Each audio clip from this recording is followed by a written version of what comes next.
जीवन रेखा। बाद आपका स्वागत है। अब आपके सवालों का जवाब देंगी डॉक्टर साहिबा। डॉक्टर साहब, ये लेटर आया है राजा बाजार से। ये संगीता देवी है। इन्होंने लिखा है कि इनका बच्चा 1 महीने का है और वे सिर्फ इन्हीं का दूध पीता है और इन्हें बहुत ज़्यादा लूज मोशन हो रहा है, तो क्या करना चाहिए?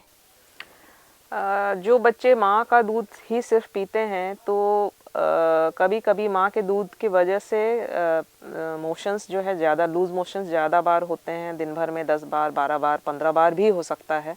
मगर चूँकि बच्चा बाहर का कुछ भी नहीं पी रहा है, इसलिए उसमें इन्फेक्शन होने के चांसेस नहीं हैं। जो बच्चा सिर्फ माँ का दूध पी रहा है तो उसका कारण यही होता है कि माँ के दूध में ग्लूकोज कंटेंट, जो मिल्क शुगर होता है, उसका कंटेंट बहुत हाई होता है, जिसके के कारण स्टूल्स थोड़े लूज़ होते हैं। बहुत माँ के दूध पे जो भी बच्चा रहता है उसको बहुत फॉर्म्ड स्टूल, कड़ा पैखाना कभी नहीं होता है, वो लूज़ ही होता है। और 6 से 8 बार तो आम तौर से होता है, मगर किसी किसी बच्चे में वो 15 बार तक भी हो सकता है। तो आम तौर से ऐसे केसेस में कुछ करने की ज़रूरत नहीं है। धीरे धीरे करके जैसे जैसे बच्चा बड़ा होता है ये प्रॉब्लम खुद ब खुद ठीक हो जाती है।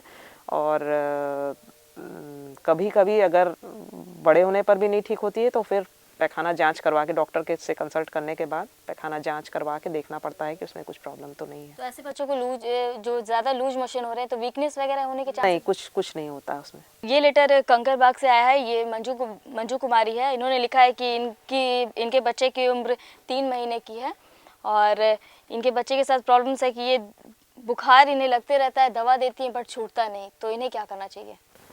3 महीने में लगातार बुखार होने के कई कारण हो सकते हैं।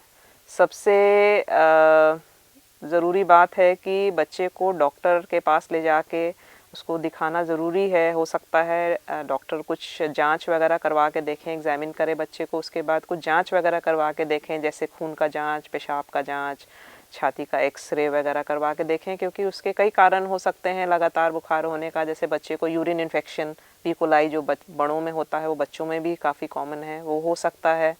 या फिर बच्चे को कोई अन्य बीमारी हो सकती है, जैसे ट्यूबरक्लोसिस वगैरह, जिसमें कि काफ़ी लंबे समय तक बुखार चलता है। तो ये सब जब तक डॉक्टर उस बच्चे का परीक्षण नहीं करता, उसका जांच नहीं करवाता, तब बीमारी का पता लगाना मुश्किल है। तो बीमारी का एक बार पता लग जाएगा, उसके डायग्नोसिस होने के बाद फिर उसी के अनुसार उसका उपचार हो सकता है। जी। ये लेटर है कदम कुआं से। सबिता ने लिखा है कि इनका बच्चा कुछ खाता नहीं है, उसे भूख नहीं लगती और कुछ भी खिलाने की कोशिश करती है तो वो वॉमिटिंग कर देता है, तो क्या करना चाहिए? छोटे बच्चों में एक कारण तो मैंने बताया, जो पेट दर्द का भी कारण भूख नहीं लगने का, वही गैस्ट्रिक एसिडिटी जो बोलते हैं। जो बच्चे लोग सब उल्टी सीधी वस्तुएं आजकल, जिसका कि टीवी पे ऐड देखते हैं या दूसरे अपने फ्रेंड्स लोग को खाते हुए देखते हैं, वही सब चीज़ें खाना चाहते हैं, घर के बने हुए इसीलिए उन लोग का पेट जो है खाने के समय में तो ऑलरेडी भरा हुआ रहता है। उन्होंने जो है कोको कोला पी लिया है और चिप्स खा लिया है 2 पैकेट, 1 पैकेट कुरकुरे खा लिया है। तो नेचुरली जिस समय जो खाने का वक्त आएगा, जब माँ बोलेगी बैठ के तुम रोटी सब्जी खाओ, घर का बना हुआ खाना खाओ, तो बच्चा बोलेगा मुझे भूख ही नहीं है। उसका कारण यही है कि उसका पेट वही सब चीज़ों से भरा हुआ रहता है। और भूख नहीं लगने का कारण एक ये भी होता है कि अगर एसिडिटी या गैस्ट्रिक हो जाए, उसकी वजह से भी भूख कम हो जाती है बच्चे को। तो ये बहुत कॉमन आजकल जो है देखने को मिल रहा है, क्योंकि आजकल खाने पीने का तरीका जो है बदलते जा रहा है।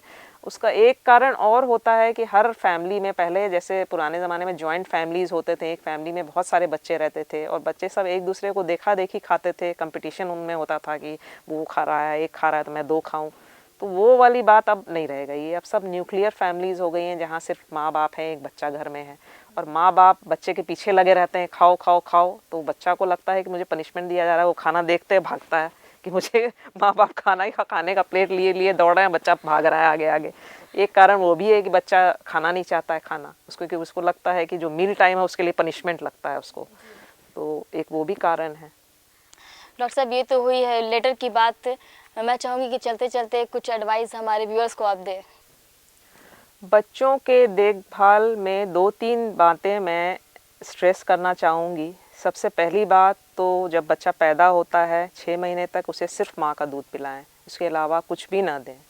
6 महीने का जब बच्चा होता है उसके बाद से उसकी दूध की मात्रा कम करके उसके ऊपर का आहार, डॉक्टर की सलाह से उसे ऊपर का आहार अवश्य दें, क्योंकि बच्चे के ग्रोथ के लिए उसे बहुत इम्पॉर्टेंट है कि उसे हेल्दी और बैलेंस्ड डाइट देना ज़रूरी है। सिर्फ दूध से उसका काम 6 महीने के बाद से नहीं चलेगा। इसलिए आहार का बहुत इम्पॉर्टेंट स्थान है बच्चे के गुड हेल्थ में।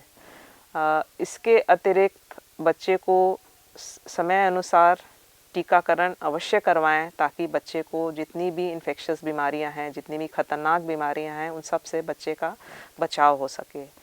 इसके अलावा एक बात मैं और कहना चाहूँगा कि आजकल देखा जाता है बच्चे जब बड़े होते हैं उन लोग खेलने कूदने फिज़िकल एक्सरसाइज के को छोड़कर उन लोग ज़्यादा समय टीवी के सामने या कंप्यूटर के सामने बिताना पसंद करते हैं। स्कूल से आते हैं, अपना होमवर्क ख़त्म किया, बस टीवी के सामने बैठ गए, हाथ में एक चिप्स का पैकेट ले लिया, चिप्स खाते जा रहे हैं और टीवी देखते जा रहे हैं, जिसका कारण ये हो गया है कि बच्चों में आजकल ओबेसिटी की प्रॉब्लम बहुत देखने को मिल रही है। पहले ये प्रॉब्लम नहीं थी, मगर आजकल अक्सर बच्चे देखा जा रहा है कि बच्चे बहुत ओवरवेट होते जा रहे हैं, बहुत लेज़ी होते जा रहे हैं, जिसके कारण उनमें बहुत सारी बीमारियां होने की संभावना रहती है। बड़े होके भी ऐसे बच्चे ओवरवेट और ओबीज़ हो सकते हैं। उनमें सभी बीमारियां जो हैं एक्सेसिव वेट से रिलेटेड हैं, जैसे कि ब्लड प्रेशर है, डायबिटीज़ है, हार्ट की बीमारियां हैं। ये सब बीमारियां ज़्यादा वज़न से रिलेटेड हैं। इसीलिए बचपन से ही हमें ये ध्यान देना है कि बच्चे का वेट जो है जितना उसका ऑप्टिमम जितना रेंज होता है वेट का, उसी रेंज के अंदर में रहे। बच्चा ओवरवेट भी नहीं रहे, अंडरवेट भी नहीं रहे, दोनों ही चीज़ें ख़राब हैं। मगर आजकल जो अच्छी फैमिलीज़ में अंडरवेट तो नहीं देखने को मिलता है, ज़्यादा ओवरवेट का ही प्रॉब्लम देखने को मिलता है। उसके लिए ही ज़रूरी है कि बच्चे को भेजा जाए बगल में आसपास में जो भी पार्क है या घर में छत पे कहीं भी जहाँ भी जगह हो, बच्चे को दौड़ धूप वाला खेल खेलना बहुत ज़रूरी है। जो कि पहले ज़माने में जिस समय टीवी और कंप्यूटर नहीं था तो बच्चे काफ़ी शाम का समय उनका बीतता था बाहर के खेल कूद दौड़ धूप सब फ्रेंड्स के साथ मिल के खेलने का। मगर आजकल ये चीज़ें धीरे धीरे कम होती जा रही हैं। तो मैं ये स्ट्रेस करना चाहूँगी कि माँ बाप का कर्तव्य है कि वो देखें कि बच्चे को पर्याप्त फिजिकल एक्सरसाइज भी मिलना चाहिए। Like and subscribe.